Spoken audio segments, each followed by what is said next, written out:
Jau 5. gadu Vālgales pagastā tika atzīmēti pagasta svētki. Svētku norises vieta pa gadiem ir mainījusies, taču ir tradīcijas, kuras nemainās un vieno kopā pagasta iedzīvotājus. Ar motoru rūkoņu, karogiem rokās un dažādi izpušķoti iesākās Vālgales pagasta svētki. Motorizētais svētku brauciens atklāja svētkus un pulcināja visus pie Pūņu pamatskolas uz stadiona. Rīts iesākās ar kopīgu rīta vingrošanu, kuru vadīja jaunā Vālgales pagasta sporta un interešu centru vadītāja Inese Sproģe. Pagasta un sporta svētkos bija padomāts par plašu programmu visām gaumēm un paaudzēm. Pēc svētku atklāšanas visi sportot gribētāji veica 13 dažādas sporta disciplīnas. Savukārt tie, kuri vēlējās, varēja doties netālu no Puņām uz Krišāņa Valdemāra dzimto vietu, kur darbojās dažādās darbnīcās. Vālgales pagasta svētki ir svētki par godu šai vietai, kurā mēs dzīvojam. Mums Valdgalē ir tāds latviešu dižgars, kā dzīvojas kā Krišāns Valdemārs, un viņam pagājušā gada nogalē bija 190 gadu jubileja, un tad par godu šim faktam mēs arī gribējām rīkot tādu piemiņas pasākumu šeit Valdemāra tādā latviskā garā, ar latviskiem ēdieniem, ar latviešu tautas dziesmām, kopā ar Talsu Trimšu. Šī vieta ir arī kā slēpņošanas vieta spēlēm. Mēs to atklājām pavasarī, tad, kad ar skolas bērniem braucām talkot, jo skolas vēstures pulciņi šeit regulāri talko un uzkop šo vietu arī palīdz mums. Mēs pie Puķu dobes atradām kastīti ar vēstījumu, ka šeit ir jāpierakstās. Un šo brīdi varētu būt jau pie 30 apmeklētājiem. Katru mēnesi ir vairāki, un līdz ar to tas arī mums liek tā turēties un vienmēr būt skaisti, jo nav tikai latvieši, ir arī citu tautu pārstāvu brauc un reģistrējām. Par to mums ļoti liels prieks, ka mēs varam arī to savu Latvijas, to tautas vēsturi mazliet parādīt arī citiem. Šajā vietā Vecjunkuros mēs šodien vārīsim senos ēdienus. Un viens no tiem būs grūbu grūdenis un cūku pupas un plāceņu cepšana.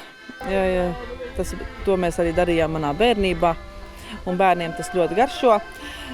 Šodien dažādas darbnīcas būs. Es domāju, ka mazais Krišjāns arī pirms 190 gadiem un drusciņi vēlāk, ka viņš paaugās, taisīja no parastiem krūmu kokiem lokus un šāva un izmantoja varbūt dziju un izmantoju akmeņus un dažādas lietas, lai rotaļātos. Un tāpēc šodien mēs piedāvājam gan adam mēs šodien 100-gades šalli, 3 gadu garumā mēs adīsim un apvīsim to kultūras namam apkārt. Tas būs par godu Latvijas 100-gadēji. Katrs var izmēģināt roku aušanā. Mēs jau 3. gadu pēc kārtas aužam Valdgales seģenīti, ko mēs iešūsim tādā lielā segā. Tad vēl ir vilciņu darbnīca. Tā ir sena bērnu rotaļlieta, ko, man liekas, jau pirms 100 gadiem bērnu rotaļājās, paši darināja. Svētku turpinājumā otrā daļa norisinājās turpat Pūņās, pie Tautas nama, kur varēja izkustēties latviskos dančos ar Liju Dunsku un Talsu Trimišu dalībniekiem, kā arī čaklo roku īpašnieces varēja izveidot dažādas rotas pie rokdarbniecēm Tautas nama dārzā. Interesantas izstādes bija apskatāmas Vālgales pagasta bibliotēkā. Tur apskatē tika izliktas 3 izstādes, iedzīvotāju iesūtītās dārzu un ziedu fotogrāfijas, dažādu fotogrāfiju un informatīvo materiālu izstāde par agrāko Puņu mazpulku organizāciju, kā arī bija apskatāma ritmas ēķes salvešu kolekcija, kura sastāvēja no aptuveni 500 dažādām salvetēm. Kā pastāstīja pagasta pārvaldes vadītāja, esot liels prieks par to, ka veidojot svētkus uzrunātie iedzīvotāji un pārvaldes darbinieki nav atteikuši dalību svētku veidošanā un aktīvi piedalījās arī ar savām idejām. Arī pagasta un sporta svētku apmeklētāju skaits šogad esot lielāks kā cerēts. Ļoti liela atsaucība, ja uzrunā, tad piekrīt.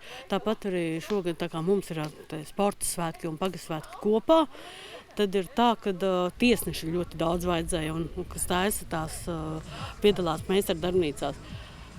Īstenībā pārsvarā ir iedzīvotāji, kas uzrunāti, viņi arī piekrīt un labprāt un ir liels prieks par to. Valdgales sporta un pagasta svētkus apmeklēja arī Kristīna Freimane, Girts Grenevits, Talsu televīzija.